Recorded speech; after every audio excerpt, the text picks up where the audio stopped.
مساء الخير. هل خسر مانشستر سيتي الدوري؟ حسك كده متشائم وحسك مزاجك وحش وحسك يعني من بعد مباراة استون فيلا الاخيرة دي ان انت محبط، فعشان كده طلعت لك بتيشيرت السيتي وطلعت لك برهان جديد النهارده.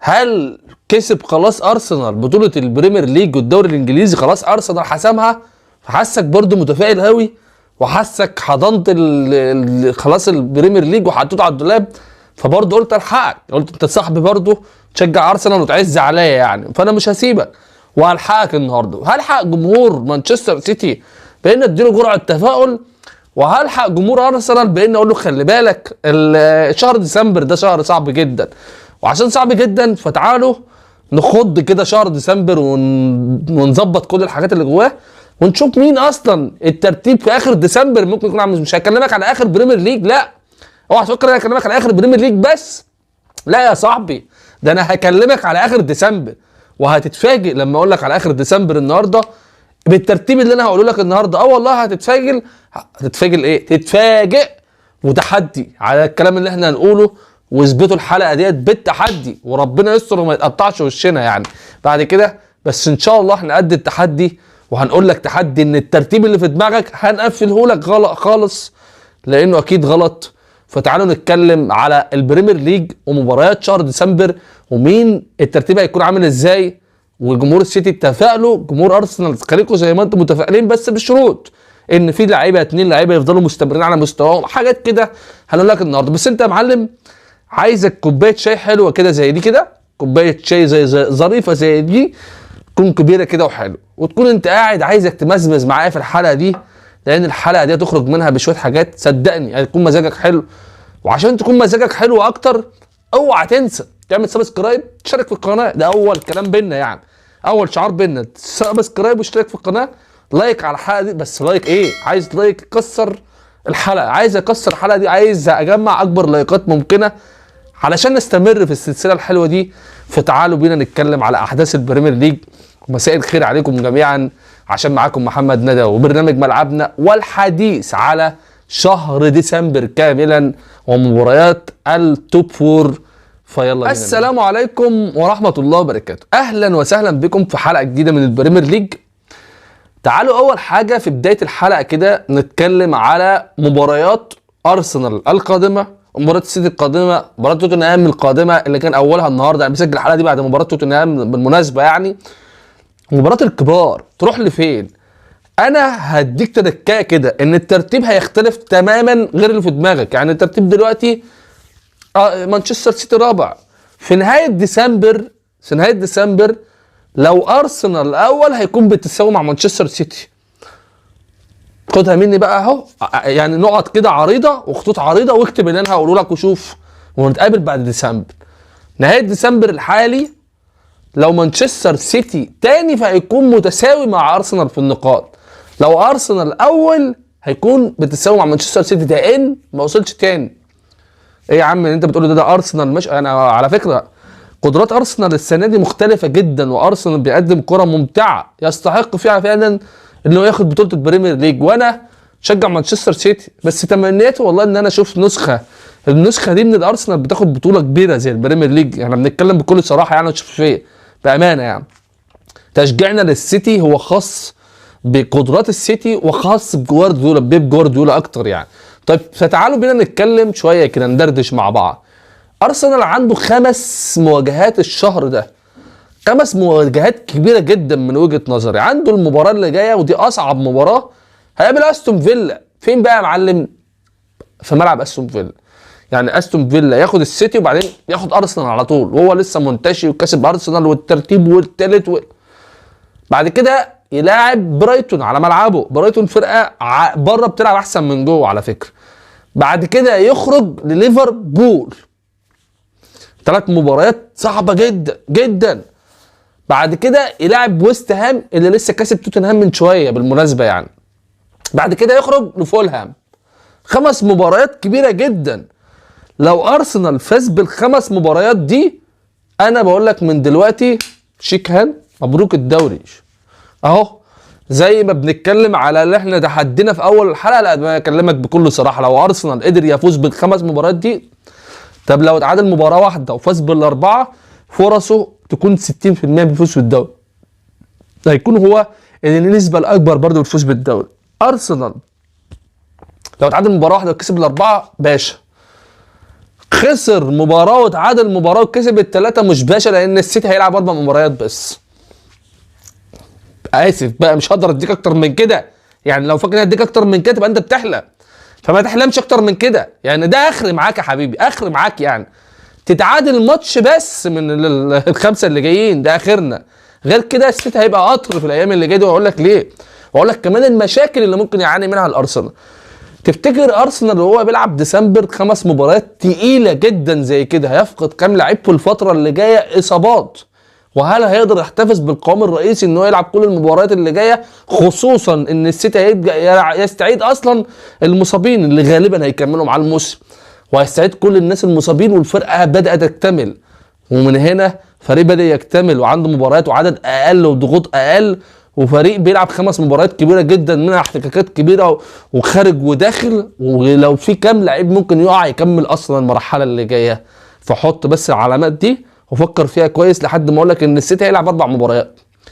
اصعبهم المباراه اللي جايه هي لوتون بره، هيلعب لوتون بره، فهي مباراه صعبه يعني ما اضحكش عليك، هي مباراه صعبه. لوتون بعد كده لعب كريستال بالاس على ارضه، اعتقد ان هي مباراه مش صعبه يعني، كريستال اسهل شويه من المباريات الباقيه. بعد كده يقابل ايفرتون في ملعب ايفرتون، مباراه برده مش سهله، مباراه صعبه.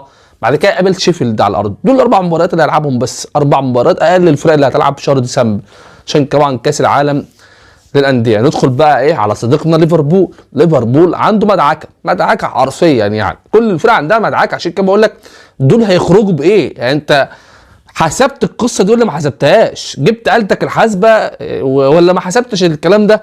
ان ليفر اول مباراه هيطلع فيها للكريستال بالاس بره، ثم ياخد في وشه على طول في اليونايتد على ارضه. يعني نطلع من كريستال على يونايتد على طول على ارضك، ثم ارسنال على ارضك.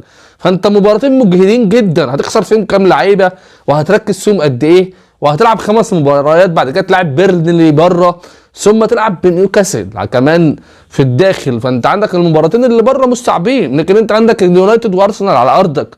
فكل ده في شهر 12 هتحقق كام بونت من ال5 مباريات الكبيره دي؟ نيجي بقى بعد كده نيجي لحاج توتنهام النهارده بيلعب اول مباراه من ال6 مباريات، الفرقه الوحيده اللي عندها 6 ماتشات طحن. انت متخيل هيلعب 6 مباريات في 23 يوم؟ ايه يعني ده كل تقريبا 3 ايام، مش هيكمل 3 ايام، كل 3 ايام، كل 3 ايام مباراه بالظبط.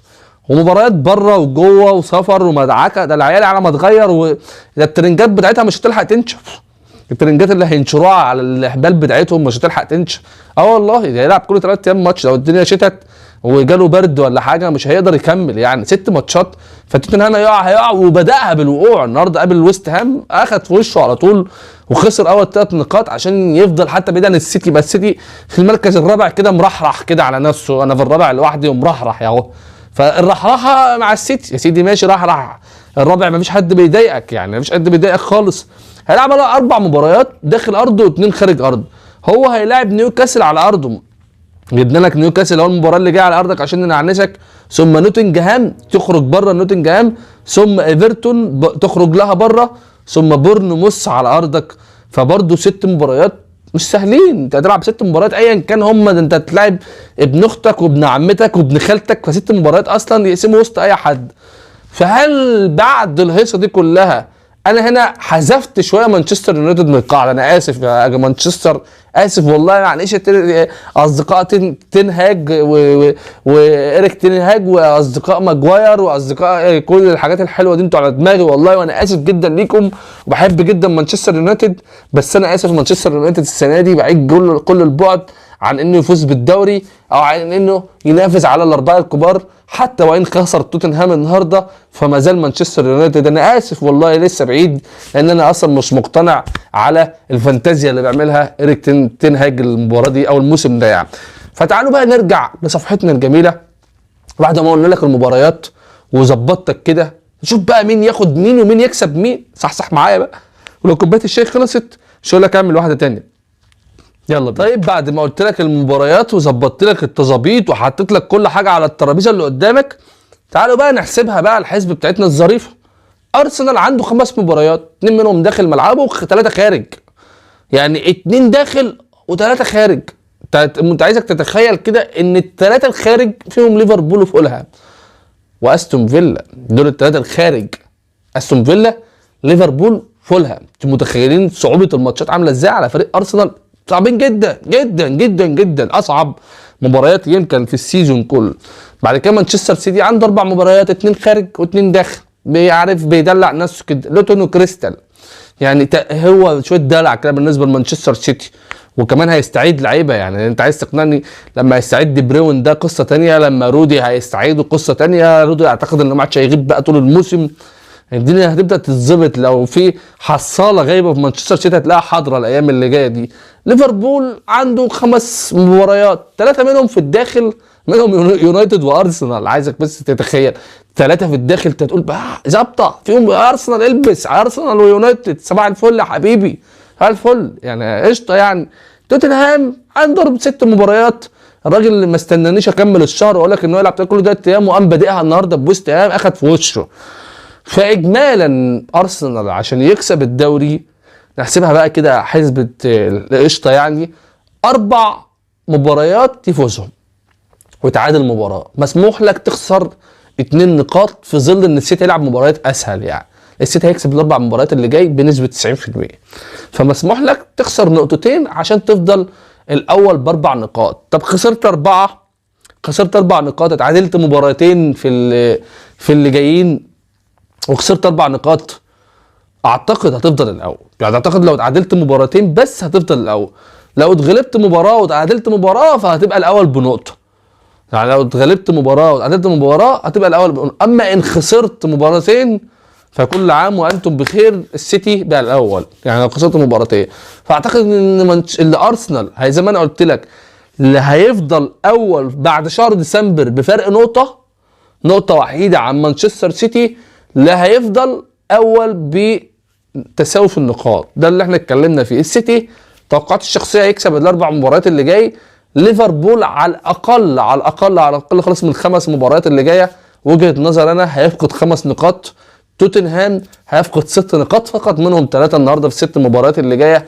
اذا اجمالا الترتيب هيبقى ازاي؟ هيكون ارسنال في نهايه الجوله هو الاول، مانشستر سيتي الثاني، ليفربول الثالث، توتنهام الرابع. ده لما توتنهام هيفقد 6، يبقى مانشستر يونايتد هيدخل في القصه. ما جبتكش اصلا ماتشاته، وبقول لك ان مانشستر يونايتد مش هيكسب 5 مباريات ورا بعض ابدا في البريمير ليج. دي كانت توقعاتي يا سيدي، والدنيا اظن لو انت كنت متفائل قوي فقلت لك اهدى. اللي جاي بقى لو ارسنال فضل بنقطه، طب ما ارسنال هيفضل بنقطه اهو زي الفل، هل بعد العنف والكميه الماتشات الكبيره دي مش هيفقد اصابات؟ هو انت جاي تعقدنا او جاي تكررنا في الفرق؟ انا جاي اقول لك الحقيقه اللي انت مش راكبالك او اللي انت ما بتفكرش فيها. هل بعد كل الماتشات دي مش هيفقد لعيبه؟ هل مش هيفقد لعيبه مؤثره جدا، خصوصا زي ساكا، زي جابريل خيسوس؟ الناس دي لو فقدها هيعمل ايه في الماتشات اللي جايه؟ كل لعيب فيهم مؤثر جدا جدا. ديكلان رايس نص الملعب، في لعيبه كتير ممكن تكون مؤثره في مسيره الارسنال او في الدقائق الاخيره. يعني احنا برضو ما اتكلمناش عن الماتشات البسيطه اللي ممكن يلعبها ارسنال كمان، وممكن يتعثر اصلا على ارضه. فاجمالا عايزك ما تتشائمش كواحد بتشجع مانشستر سيتي، ما ترميش الفوطه لان الماتشات لسه فيها كتير. وانت برضو ما تتفائلش قوي لو انت بتشجع ارسنال لان الماتشات لسه فيها كتير. ولو ارسنال قدر يفوز ب6 ماتشات فما فيش حد في الكون ما يقدرش يقول له انت ما خدتش الدوري. انا نفسي اقول لك مبروك عليك الدوري حبيب قلبي، بوسه كبيره، ونسقف لك كمان على الاداء الباهر اللي انت بتعمل. دي كانت كل تخيلاتنا وكل توقعاتنا. قول لي انت بقى في الكومنتات ظروفك ايه. لو اتفرجت على الحلقه دي للاخر اوعى تنسى بقى يا صديقي العزيز تعمل بقى سبسكرايب وتشترك في القناه عشان تشوف كل حلقاتنا الظريفه اللذيذه الجميله اللي جايه. سلام يا معلم.